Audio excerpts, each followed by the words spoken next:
वातिवात समिन्धे वह निर्धत्ते धरणिरुदधिः लङ्घते नैव वेलां सोऽयं श्रीमान् निखिलजगताम् अन्तरात्मावतीर्णो धर्मं रक्षन् दिशतु कुशलम् स्वामिनारायणो नः।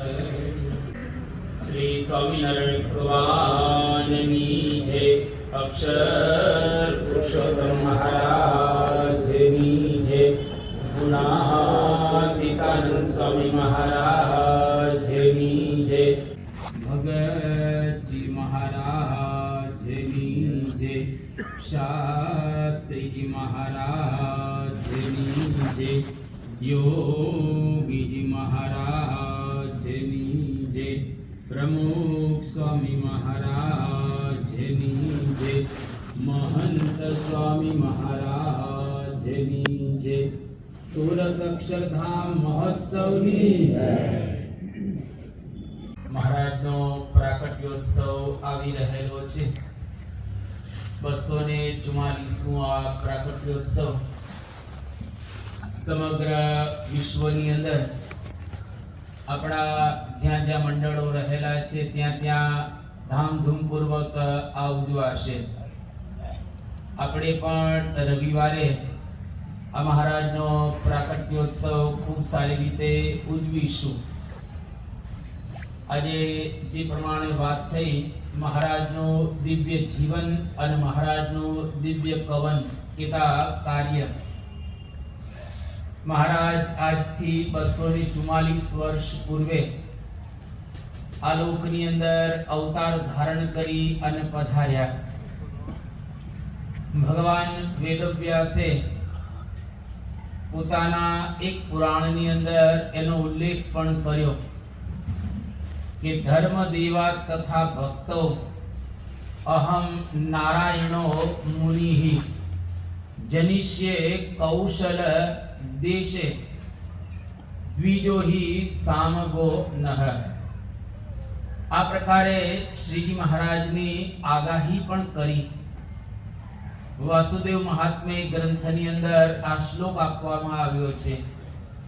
એટલે કે મહારાજ આ લોકની અંદર અવતાર ધારણ કરી અને પધારશે એવી વાત 5000 વર્ષ પૂર્વે ભગવાન વેદવ્યાસે ઉચ્ચારેલી હતી। એ પ્રમાણે નિષ્કુળાનંદ સ્વામીએ પણ પોતાના કાવ્યની અંદર આની વાત કરી કે વ્યાસ મુનિએ જે પૂર્વે કહી હતી તે વાત સાચી ઠરી પ્રગટ થયા સહજાનંદ હરિ। ભગવાન સ્વામિનારાયણ આ લોકની અંદર અવતાર ધારણ કરી અને પધાર્યા। સામાન્ય રીતે ભગવાન કે ભગવાનના અવતારો સમયે સમયે આ ધન્ય ધરા ઉપર પધારે છે। બધા જ અવતારો આ લોકની અંદર અવતાર ધારણ કરીને પધારે એની પાછળનો ઉદ્દેશ બહુ સુંદર એક બતાવવામાં આવ્યો। ગીતાની અંદર બે કારણ આપવામાં આવ્યા। ભગવાન સ્વામિનારાયણે કાર્યાણીના 6થા વચનામૃતની અંદર બે કારણ આપ્યા કે ભગવાન શા માટે આ લોકની અંદર આવે છે અને આવી અને હજારો પ્રકારની દિવ્યતા ભવ્યતા અને એવા ઐશ્વર્યો બતાવે જેથી કરીને લોકોને પ્રતીતિ આવે કે આ ભગવાન છે। જો ઐશ્વર્ય ચમત્કાર કે પરચા ન બતાવે તો લોકોને એમાં પ્રતીતિ ન આવે। એટલે સમયે સમયે ભગવાન આ લોકની અંદર આવે અને આવી અને પોતાનું જે કાર્ય છે એ સંપન્ન કરે। તો ગીતાની અંદર બે કારણ આપવામાં આવ્યા કે યદા યદા હિ ધર્મસ્ય ગ્લાનિર્ભવતિ ભારત અભ્યુત્થાનમ અધર્મસ્ય તદાત્માનમ સૃજામ્યહમ પરિત્રાણાય સાધુનામ વિનાશાય ચ દુષ્કૃતામ ધર્મ સંસ્થાપનાર્થાય સંભવામિ યુગે યુગે. ભગવાન યુગે યુગે અવતાર ધારણ કરીને પધારે છે. સતયુગની અંદર, ત્રેતાયુગની અંદર, દ્વાપર યુગની અંદર અને કળિયુગની અંદર દરેક યુગમાં ભગવાન પોતે આવે. શાના માટે આવે છે? તો કે પરિત્રાણાય સાધુના, એટલે કે આ પૃથ્વી પર જે સાધુ પુરુષો હોય, સારા માણસો હોય, સજ્જન વ્યક્તિઓ હોય, એના ધર્મનું પોષણ થાય, એ લોકો આધ્યાત્મિક માર્ગે આગળ વધી શકે. હમણાં જ આપણે તિબેટનો પ્રસંગ જોયો. હવે કોઈ આવા લોકો હોય તો ધાર્મિક માણસોને હેરાન કરે, પરેશાન કરે, એટલે લોકો બરાબર રીતે ધર્મ ના માર્ગે ચાલી ન શકે. એટલે આવા જે હોય કાંઈને વશ કરે અને કાં ભગવાનનો સંહાર કરે. કોઈ વખત ભગવાન સંહાર પણ કરે. કંસ, શિશુપાળ, દંતવક્ત્ર અને જરાસંધ જેવા, કે કોટરા કે કાલિદત્ત જેવાનો સંહાર પણ કરે. અને કોઈક વખત ભગવાન એને વશ કરીને એનું પરિવર્તન પણ કરે. એ ભગવાન પર નિર્ભર રહેલું છે. એટલે એવા સારા માણસોનું રક્ષણ કરે ભગવાન. અને વિનાશાય ચ દુષ્કૃતામ, એવા ખરાબ માણસો હોય એનો ભગવાન સંહાર કરે છે. જો રાવણનો ભગવાન રામે સંહાર કર્યો, એવી જ રીતે શિશુપાળ, દંતવક્ત્ર, જરાસંધ એનો ભગવાન કૃષ્ણએ સંહાર કર્યો. ભગવાન સ્વામિનારાયણ પણ આ લોકની અંદર જ્યારે આવ્યા ત્યારે એવા હજારો અસુરો હતા, જે અસુરોને દ્રષ્ટિ માત્રે ભગવાને માર્યા અને એનો સંહાર કર્યો. તો ભગવાન આ લોકની અંદર આવી અને આ બે કાર્ય ગીતા પ્રમાણે કરે. અને ભગવાન સ્વામિનારાયણ વચનામૃતમાં પણ વાત કરી, જે આપણે બધા જાણીએ છીએ. પોતાના ભક્તોના મનોરથ પૂરા કરે અને એને લાડ લડાવે. આ બે કાર્ય ભગવાન આવીને પૃથ્વી પર કરે. પોતાના ભક્તોના મનોરથ, જુદા જુદા ભક્તો આખા ભૂમંડળમાં રહેતા હોય, એના મનોરથો પૂરા કરે. મનની અંદર જે એને સંકલ્પ કરેલા હોય એ તમામ સંકલ્પ પૂરા કરે. જો મહારાજ છપૈયાની અંદર પ્રગટ થયા અને 5 વર્ષ સુધી છપૈયામાં રહ્યા, 6 વર્ષ સુધી અવધની અંદર રહ્યા, 11 વર્ષની ઉંમરે નેપાળ અને ભારતના તીર્થોની યાત્રા કરી અને તીર્થોમાં હજારો લોકો એની પ્રતીક્ષા કરતા હતા, એની રાહ જોતા હતા. બધાને મહારાજે શાતા આપી, દર્શન આપ્યા. અને ઘણા યોગીઓ એવા હતા જે વર્ષોથી તપશ્ચર્યા કરતા હતા. એ યોગીઓને પોતાના તપનું ફળ પણ મહારાજે આપ્યું.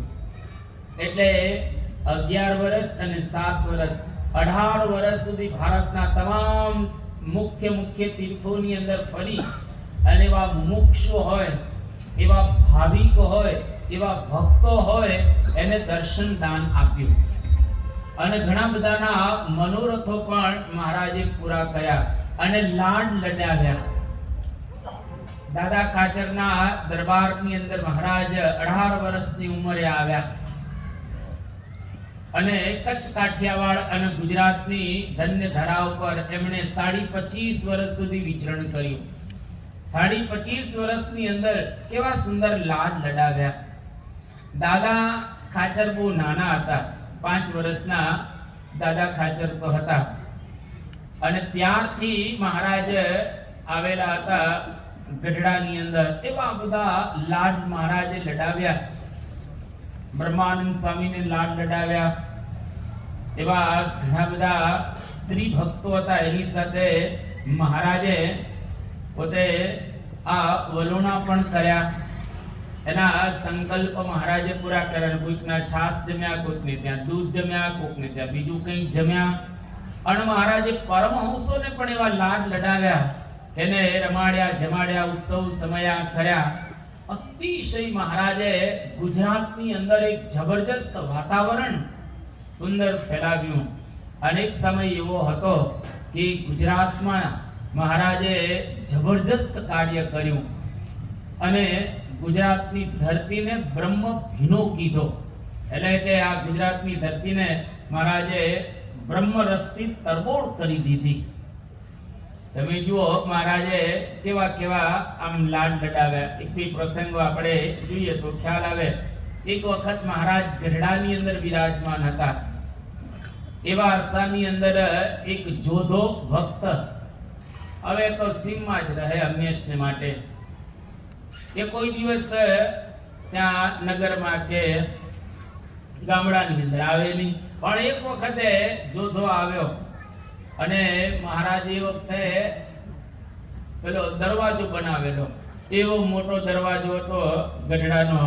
અને આમ જોતા જ ઓહો સ્વામિનારાયણ નો દરવાજો તો પાઘડો પડી જાય એવો છે. એટલે આમ કરીને પાઘડો પડી જાય એવો દરવાજો છે. બહુ ખુશ થઈ ગયો એ જોધો. પછી તો ભક્તરાજ થાય છે અને ભક્ત રાજ થયા પછી મહારાજની સેનાની અંદર પોતે જોડાય છે. પણ હવે તો પોતે દૂર ચરાવતો હતો. એક વખત દૂધ લઈ અને દરબારની અંદર પોતે આવ્યો અને એમની ઈચ્છા એવી હતી કે આ બધા સંતોને મારે તાજું તાજું દૂધ પાવું છે. એટલે સરસ દૂધ લઈ આવ્યો. હવે સંતો એ દૂધમાંથી દૂધ પાક બનાવતા હતા. હવે દૂધ પાક બનાવવાનો હોય એટલે દૂધને તો ઉકાળવું પડે. જેટલું દૂધ હોય એમાંથી ઓછું થાય ને ઉકાળો એટલે દૂધ પાક સરસ બનાવ્યો. એ દરમિયાન દૂધો તો થોડોક બહાર ગયો હતો અને સંતો 2-3 કલાક દૂધ પાક બનાવ્યો, સરસ એને ઠંડો કર્યો અને પછી ઠાકોરજીને થાળ કરવામાં આવ્યો. હવે ઠાકોરજીને થાળ ની અંદર દૂધ પાક મૂક્યો. એટલે બધા સંતો માથે ઓઢી અને ધ્યાન કરતા હતા, માનસી કરતા હતા. અને એમાં જોધો બહારથી આવ્યો. જેવો બહારથી આવ્યો બધા સંતોને માથે ઓઢી અને ધ્યાન કરતા જોયા.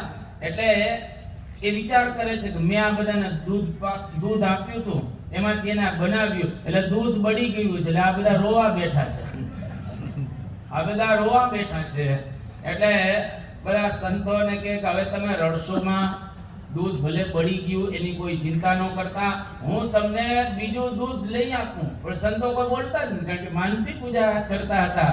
વચ્ચે કોઈ કઈ બોલતા નથી. અને માનસી પૂજા પૂરી થઈ અને જોધાને કહ્યું કે જોધા, આ દૂધ પાક અમે બનાવ્યો છે, હવે એને ખબર જ નહીં કે દૂધ પાક એટલે શું છે. તો તાજું દૂધ પીનારા અને દૂધ પાક ની રસોઈ પછી મહારાજ બધાને પીરસતા હતા. એમાં જોધાનો વારો આવ્યો. જોધાએ આગળથી જ કહી દીધું કે એ મને ન આપતા, બળેલું દૂધ, એ દૂધ બાળી નાખેલું છે, મને ન આપતા. મહારાજ કે લેતો ખરો જોધા, તને મજા. એ કે મારે નથી પીવું, આગળ જવા દો. અને પછી મહારાજે કહ્યું કે જોધા, અમારા ખાતર તું એક ઘૂંટડો પી, પછી તને ન ભાવે પછી અમે આગળ જશો. અને જોધાને એક ઘૂંટડો, મોટું વાસણ હતું એની અંદર આપવામાં આવ્યો. અને જેવો એક ઘૂંટડો દૂધ પીધું, યોગી બાપાની ભાષામાં ચશ્મા ઠરી જાય એવો દૂધ પાક હતો. આમ જોધાને આખા શરીરની અંદર શાંતિ થઈ ગઈ. આમ શાંતિનો શેરડો પડી ગયો યોગી બાપાની ભાષાની અંદર. અને પછી મારા તો આગળ જતો કે મહારાજ આગળ ની હવે પીરશો, ત્યાં આગળ તમે ન જાઓ. મહારાજે જોધાને ખૂબ દૂધ પાક પાયો. એ વખતે ત્યાં બ્રહ્માનંદ સ્વામી પણ હતા. બ્રહ્માનંદ સ્વામીને મહારાજે કહ્યું કે પત્તર ઊંચું કરો, અને પત્તર ઊંચું બ્રહ્માનંદ સ્વામીએ કર્યું. અને મહારાજ રીડતા જાય અને દૂધ પાક બ્રહ્માનંદ સ્વામી પીતા જાય. અને થાક્યા પીતા મહારાજે ઉપર રેડ્યું, એના મસ્તક ઉપર દૂધ પાક રેડ્યો. અને બ્રહ્માનંદ સ્વામીને આ પ્રકારે મહારાજે સુખ આપ્યું. જોધાને આ પ્રકારે મહારાજે સુખ આપ્યું. આવા ઘણા ચરિત્રો શ્રીજી મહારાજે ભક્તોની સાથે કરેલા છે. મહારાજ જ્યારે દાદાના દરબારની અંદર આવ્યા અને દાદાના દરબારની અંદર જ મહારાજ ધામમાં જાય છે. લગભગ 25.5 વર્ષની અંદર પરમહંસો એવું નોંધે છે ઘણા બધા પરમહંસો એવું નોંધ્યું છે અને જીવન ચરિત્રો ની અંદર લખાયેલું છે. હરિચરિત્ર ચિંતામણી ગ્રંથ છે, એની અંદર પણ મહારાજના ઘણા વિશિષ્ટ પ્રસંગો આવા લખવામાં આવેલા છે કે શ્રીજી મહારાજ રહ્યા છે 49 વર્ષ, અને એમાં સત્સંગની અંદર તો લગભગ 30 વર્ષ જ રહેલા છે, બહુ વર્ષ રહેલા નથી. પણ 30 વર્ષની અંદર શ્રીજી મહારાજે 150 વર્ષનું કામ કરેલું છે આ ગુજરાતની ધરા ઉપર, અને એનો ઇતિહાસ સાક્ષી પૂરે છે. ઘણા બધા એ વખતે સાક્ષરો હતા, મહારાજે એને આકર્ષા. ઘણા બધા વિદેશીઓ પણ હતા, એને પણ મહારાજે પોતાની અંદર લીધા, અને બહુ સુંદર મહારાજે ગુજરાતની અંદર કામ કર્યું. એ વખતે બહુ ભણતરનો જમાનો હતો નહીં, એમાં સ્ત્રી સાક્ષરતા ઓછી હતી. મહારાજે સ્ત્રી સાક્ષરતા એક મોટું અભિયાન ચલાવ્યું, અને ઘણા બધા બહેનોને મહારાજે ભણતા કર્યા.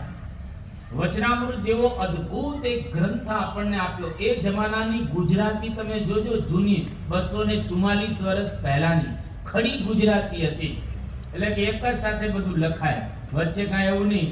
પણ આપણું વચનામૃત ગુજરાતી ભાષાનો એક આદર્શ ગ્રંથ આપણે કહી શકીએ એવો સુંદર ગ્રંથ એ પણ મહારાજે આપ્યો, જેની અંદર ઘણા બધા શાસ્ત્રોનું દોહન કરેલું હોય એવું આપણને એ દેખાય. અને મહારાજે કેટલાય તળાવો ખોદાવ્યા છે, મહારાજે સતી પ્રથાનો રિવાજ પણ બંધ કરાવ્યો છે, મહારાજે દૂધ પીતી જે કરતા હતા એ રિવાજ પણ બંધ કરાવ્યો, અને મહારાજે શાસ્ત્રોનું નિર્માણ કર્યું. મહારાજની મંડળીની અંદર એવા સંતો જબરજસ્ત હતા, અષ્ટતો કવિઓ હતા, એવા વિદ્વાનો હતા, એવા ચમત્કારિક સંતો હતા, જેના દ્વારા આખી ગુજરાતની અંદર એક સ્વામિનારાયણ ભગવાને બહુ જ મોટું કામ કર્યું. આપણે કહીએ કે ગુજરાત કોઈ દિવસ સ્વામિનારાયણ ભગવાનને ભૂલશે નહીં. ગુજરાતની ધરતી કોઈ દિવસ સ્વામિનારાયણ ભગવાનને ભૂલવાની નથી. એક એક કણની અંદર સ્વામિનારાયણ ભગવાને કામ કરેલું છે. તમે જુઓ, મહારાજના વખતની અંદર લગભગ 3000 સાધુઓ હતા, અને અંગ્રેજો એવું નોંધે છે કે 10 લાખ જેટલા 20 લાખ જેટલા હરિભક્તો એ જમાનામાં હતા. 2 મિલિયન એટલે કે 20 લાખ જેટલા એ હરિભક્તો ભાવિકો હતા. તો આટલો મોટો એક સમુદાય ભગવાન સ્વામિનારાયણે પોતાના કાળની અંદર એ ઉભો કર્યો, અને બહુ જ સુંદર કામ કર્યું. તમામ વર્ગ માટે ભગવાને કામ કર્યું. એક પ્રકારના વર્ગ એને શ્રીજી મહારાજે સહાય કરેલી છે. તમે કોઈ પણ આસ્પેક્ટ થી મહારાજને નિહાળો તો એનું કાર્ય એની અંદર તમને જોવા મળશે. અને એક અદ્ભુત જો કામ કરેલું હોય તો મહારાજે હિન્દુ ધર્મના પાયા પાતાળે નાખ્યા, અને હિન્દુ ધર્મનું જબરદસ્ત મહારાજે કામ કર્યું. મહારાજે મંદિરો બાંધ્યા, શાસ્ત્રોની રચનાઓ કરી, સંતો સુંદર બનાવ્યા, જેના દ્વારા આ ધર્મ છે એ ખૂબ પ્રગતિને પામે. અને આપણે જાણીએ છીએ પ્રમાણે મહારાજના વખતની અંદર જે બધા સંતો ગામડે ગામડે ફરતા, શહેરે શહેરે ફરતા, મહારાજ ગયા પછી એમનું જે આ કાર્ય છે એ ગુણાતીતાનંદ સ્વામી દ્વારા અને પરમહંસો દ્વારા સમાજની અંદર ખૂબ આગળ વધ્યું. અને આજે એ કાર્ય આપણે જોઈએ છીએ. દુનિયાના 60 દેશોની અંદર આજે સ્વામિનારાયણ ભગવાન મૂર્તિની સાથે બેસી ગયેલા છે, અને આજે બધા જ સ્વામિનારાયણ ભગવાનના જે મંદિરો અને બધી શાખાઓને જો ભેગી કરવામાં આવે તો મને એવું લાગે છે કે આ પૃથ્વી ઉપર દુનિયાના કોઈક ને કોઈક ખૂણા ઉપર દર 2-3 દિવસે એક ભગવાન સ્વામિનારાયણ નું મંદિર અથવા તો એમનું કાર્ય આ પૃથ્વી પર થઈ રહેલું છે. કેટલા બધા સાક્ષરો કર્યા, અને કેટલી બધી બદબુઓ મહારાજે આ ગુજરાતમાંથી દૂર કરી. વ્યસન, દૂષણ અને અંધશ્રદ્ધા, વહેમ એ પણ મહારાજે બધા દૂર કર્યા, અને શુદ્ધ અને પવિત્ર સમાજ ગુજરાતની અંદર મહારાજે એ સ્થાપ્યો. એટલે એક ઉજળો સમાજ આપણે કહીએ, એક સારો સમાજ કહીએ, એક ભદ્ર સમાજ કહીએ, એવું એક ગુજરાતની અંદર મહારાજે એ વાતાવરણ એ પોતે ફેલાવ્યું. અને આજે એ જ પરંપરાની અંદર પરમ પૂજ્ય મહંત સ્વામી મહારાજ એ કાર્ય કરી રહેલા છે. મહારાજે એક બીજું સુંદર કામ કર્યું. મહારાજ આ લોકની અંદર આવ્યા. હવે કોઈ પણ ભગવાન કે ભગવાનના અવતારો પૃથ્વી પર આવે એટલે સ્વાભાવિક રીતે લોકોને એની અંદર શંકા થાય છે કે આ ભગવાન હશે કે નહીં હોય. એ વખતે ભગવાન હંમેશા ચમત્કાર બતાવે, કંઈક ઐશ્વર્ય બતાવે, કંઈક પરાક્રમ બતાવે, તો લોકોને પ્રતીતિ આવે કે ખરેખર આ આપણા કરતા જુદા રહેલા છે. અને મહારાજે પણ એવા પરાક્રમો બતાવ્યા, એવા ઐશ્વર્ય બતાવ્યા, એવા પરચાઓ પણ મહારાજે એ આપેલા છે. મહારાજે સમાધિ પ્રકરણ ચલાવ્યું. હવે આમ તમે જુઓ યોગ શાસ્ત્રની અંદર તો યમ, નિયમ, આસન, પ્રાણાયામ, પ્રત્યાહાર, ધારણા, ધ્યાન અને સમાધિ. ધ્યાન 7મું અંગ છે. ધ્યાન સિદ્ધ થાય એ તો 8મું અંગ સમાધિ સિદ્ધ થાય. હવે નોર્મલ માણસને સમાધિ કરવી હોય તો આ 8 પ્રક્રિયામાંથી પસાર થવું પડે. એ સિવાય કોઈ દિવસ સમાધિ થાય જ નહીં. આ એક વાસ્તવિકતા રહેલી છે. આપણે નથી કહેતા, હિન્દુ ધર્મના તમામ શાસ્ત્રો આ વાત કરી રહેલા છે. અને મહારાજે કૃપા સમાધિ કરાવી. એટલે કે કોઈકની ઉપર કૃપા કરે, કોઈકની ઉપર દયા કરે, કોઈકની ઉપર દ્રષ્ટિ કરે, તો એના દ્વારા એને સમાધિ થઈ જાય. બાકી સમાધિ થવી બહુ અઘરી રહેલી છે. એના સાથે સાત અંગ સિદ્ધ થાય તો જ થાય. એક અંગ સિદ્ધ કરવું એ આખી જિંદગી થાકી જાય ને તોય થાય એવું નથી. હું તમને એક જ અંગની વાત કરું. યમ, નિયમ અને આસન. આસન ત્રીજું સ્ટેજ છે. આસન એટલે શું? તો 84 આસન બતાવવામાં આવ્યા છે અને યોગ સૂત્ર પણ રહેલું છે. સ્થિરમ સુખમ આસનમ. એટલે કે તમે 3 કલાક શાંતિથી સ્થિર બેસી શકો એક જ પોસ્ચરની અંદર વ્યવસ્થિત રીતે 3 કલાક અને શાંત ચિત્તે સ્થિર સુખમ આસનમ. તમને સુખનો અનુભવ થાય તો સમજી લો એક આસન સિદ્ધ થયેલું છે. હવે 3 કલાક બેસું. આપણે કલાક સભામાં બેઠા 10 આસન બદલી નાખતા હોય છે. થોડી વાર પગ આમ કરીએ, થોડી વાર હલીએ ને ઇધર ઉધર કરી નાખીએ ને કોઈ પડી ઘણી વાર લઘુ કરીએ ને એકાદ જોકો ખાઈ જાય પાછા. આપણે તો કેટલું બધું સભાની અંદર 1 કલાકમાં તો આપણે કરી નાખતા હોઈએ છીએ. 3 કલાક સ્થિર બેસી રહે વ્યવસ્થિત રીતે અને એમાં પણ એને સુખનો અનુભવ થાય ત્યારે સમજો કે એક આસન સિદ્ધ થયેલું. હવે 84 ક્યારે થાય? અઘરું છે.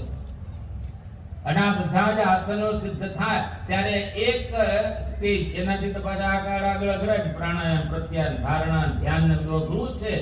સમાધિ કરવી એ તો બહુ મુશ્કેલ છે. પણ શ્રીજી મહારાજે કેવી સમાધિ કરી. થોડા પ્રસંગ જોતા આપણને ખ્યાલ આવે. મહારાજ આમ રસ્તામાં જતા હોય અને એક ભાઈ નડિયા ચાડતો હતો. ત્યાં ઉપર ચાડવાનો હોય તો ત્યાં મહારાજે દ્રષ્ટિ કરીને ત્યાં ચોટી ગયો. ત્યાં એ રહે છે. કોઈ કા પડી જશે મહારાજ કે નહીં પડે, એ ત્યાં જ રહેશે. થોડો સમય એ પાછો એ નીચે ઉતરી ગયો. એક વખત મહારાજ નાના હતા પોતાના પિતાશ્રીની સાથે અને એક વાંદરો આવ્યો અને હાથમાં રોટલીઓ હતી. 20 રોટલી લઈને ભૂખ કરતો ચડી ગયો ઝાડ ઉપર અને મહારાજ આમ દ્રષ્ટિ કરી ત્યાં ચોટી ગયો વાંદરો. ત્યાં 3 દિવસ સુધી વાંદરાને સમાધિમાં રાખ્યો. કોઈ ક્યાં પડી જશે મહારાજ કે નહીં પડે. અને 3 દિવસ પછી પાછી દ્રષ્ટિ કે ઉતરી નીચે આવી ગયો વાંદરો. પછી રોટલી ખાધી. એક વખત સરદારની અંદર ગયેલા મહારાજ. તો સરદારમાં તળાવ છે, ત્યારે પણ તળાવ રહેલું છે.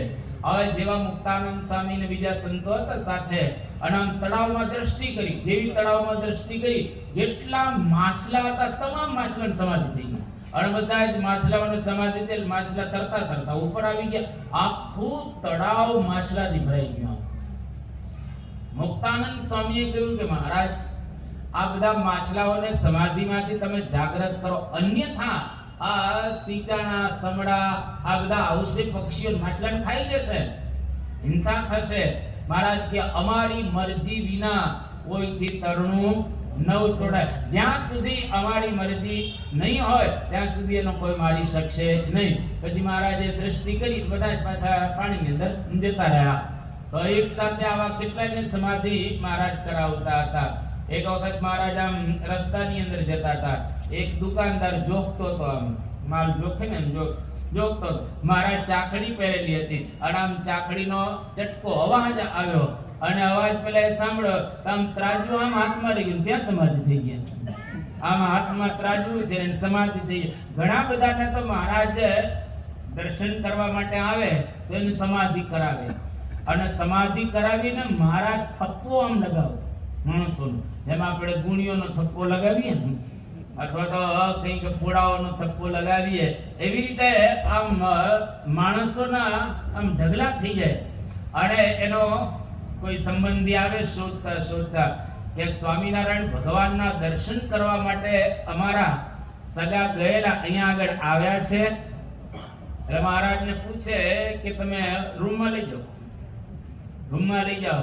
અને ત્યાં રૂમની અંદર લઈ જાય અને કે આ ત્રીજો છે, એક બેન ત્રીજો. તો મહારાજ રૂમની અંદર આવે અને આમ લાકડી અડાડે, બે ઊંચા થાય ને ઓલો નીચેથી ત્રીજો આવતો રહે પાછો. આવા મહારાજે પરચાઓ પણ પૂરેલા છે. એ વખતે સંતો હતા, હવે કઈ બધા ભણેલા ગણેલા સંતો તો હોય નહીં. અમુક સંતો એવા હતા ઓછું ભણેલા હતા. મહારાજને કહે કે મહારાજ અમે ગીતા ભાગવત રામાયણ ઉપનિષદો કઈ ભણ્યા નથી, હવે અમારા સત્સંગમાં વાત શું કરવી લોકોને. મહારાજ કે ચિંતા ન કરો, હું તમને લાકડી આપું છું. એટલે મહારાજ પછી લાકડી આપે અને એ લાકડીના બે છેડા રંગીન આપે, એક લાલ ને બીજો લીલો. રંગીના મહારાજ કે લાલ અડાડશો સમાધિ થઈ જશે, લીલો અડાડશો એટલે પેલો જાગૃત થઈ જશે. અને સમાધિમાં જે કંઈ જોયું હશે બધાને કહેશે એટલે સત્સંગ થઈ જશે. એમ કરતા કરતા આ ગુજરાતની અંદર સત્સંગ એ મહારાજે કરાવેલો છે. હજારો લોકોને આવા પરચા આપ્યા, ધામ બતાવ્યું, અક્ષરધામ. એના સુખની અનુભૂતિ કરાવી, આનંદ હૃદયની અંદર એ સ્થાપ્યો. એટલે તમે જો મોટા મોટા પરમહંસો રાજપાટનો ત્યાગ કરી અને ભગવાન સ્વામિનારાયણ પાસે આવી ગયા અને દીક્ષા ગ્રહણ કરી. સ્વયં પ્રકાશાનંદ સ્વામી જેવો બંગાળની અંદર હતા અને બંગાળની અંદર એક આશ્રમ હતો. એ આશ્રમના પોતે મહંત હતા અને આશ્રમના મહંતો ત્યાં એને પ્રકાશનો અનુભવ થયો અને ત્યાંથી ભગવાન સ્વામિનારાયણને શોધતા શોધતા ગુજરાતની અંદર આવ્યા. ના શિષ્યોની સાથે આવ્યા હતા અને મહારાજની પાસે પોતે રોકાઈ ગયા. શિષ્યો બધા જતા રહ્યા અને પોતે રોકાયા અને સાધુ એ હતા જ મહારાજને દીક્ષા આપી અને સ્વયં પ્રકાશાનંદ નામ આપે છે. ગોવિંદાનંદ એવી રીતે આવેલા. મોટા મોટા તમે જો બ્રહ્માનંદ સ્વામી જેવા કેવા ધુરંધર હતા. રાજ રજવાડાઓને રીઝવતા મહારાજની પરીક્ષા લેવા આવેલા હતા. અને મીઠાની પુતળી દરિયાનો તાગ લેવા માટે ગઈ અને દરિયાની અંદર સમાઈ ગઈ અને મહારાજના સાધુ બની ગયા. નિત્યાનંદ સ્વામી એ જમાનાની અંદર 80,000 રૂપિયા એની પાસે નગદ હતા અને ભગવાનને મળે છે ત્યાં ઊંઝાની અંદર. અને મહારાજની પાસે આવ્યા, દીક્ષા ગ્રહણ કરી અને સાધુ થઈ ગયા. મહાન વિદ્વાન ગોપાળાનંદ સ્વામી એવા સમર્થ હતા. નાનપણથી ભગવાનની એનો અનુભૂતિ હતી પણ મહારાજની પાસે આવી ગયા અને સાધુ થયા. એવા તો કેટલા હતા. કૃપાનંદ સ્વામી ને નિષ્કુળાનંદ સ્વામી ને ગુણાતીતાનંદ સ્વામીની વાતો તો આપણે જાણીએ છીએ. ટૂંકમાં કહીએ તો મહારાજે પ્રગટ થઈ અને જબરજસ્ત કામ આ ગુજરાતની ધરા ઉપર કર્યું.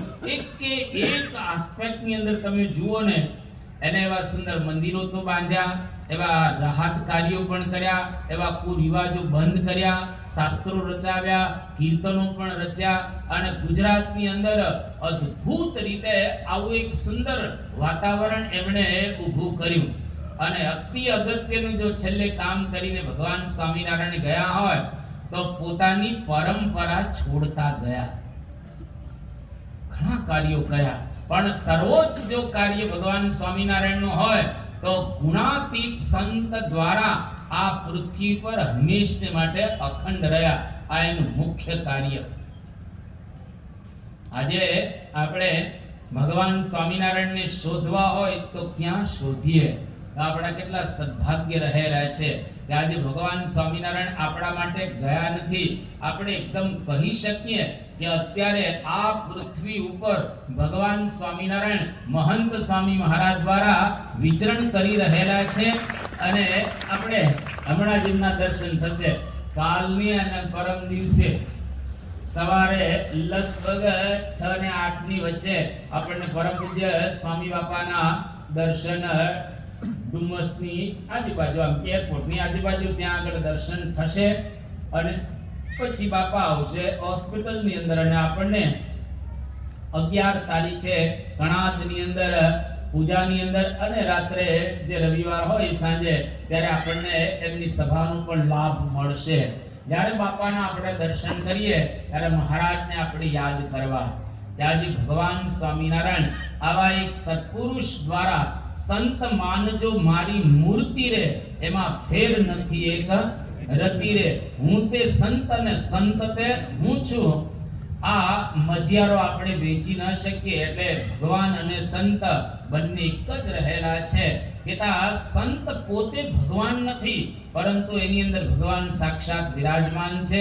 એટલે બાપાના દર્શન કરતી વખતે મહારાજનો 244મો આ પ્રાકટ્યોત્સવને આપણે યાદ કરીશું કે મહારાજ આ પ્રગટ થયા અને હવે હંમેશને માટે આ પૃથ્વી પર પ્રગટ રહેશે. ભગવાન તો હંમેશા પ્રગટ જ હોય છે. આપણને ઓળખાય ત્યારે સમજી લેવું હવે આપણા માટે પ્રગટ થયા. જ્યાં સુધી આપણને ઓળખાય નહીં એક એમનું સ્વરૂપ, ત્યાં સુધી આપણે ભગવાનની વાતો કરીએ પરંતુ હૃદયમાં શાંતિનો અનુભવ ન થાય. મહારાજને આપણે એવી પ્રાર્થના કરીએ, આપણે એમને વિનંતી કરીએ કે આ જન્મે આપનું દિવ્ય જીવન કાર્ય અને આપ જેના દ્વારા આ લોકની અંદર પ્રગટ છો એને બરાબર ઓળખી અને આપની અંદર અમે સારી રીતે જોડાઈ શકીએ એવી બળ બુદ્ધિ ને શક્તિ અમને આપજો. એ જેમના ચરણમાં પ્રાર્થના. શ્રી સ્વામિનારાયણ ભગવાન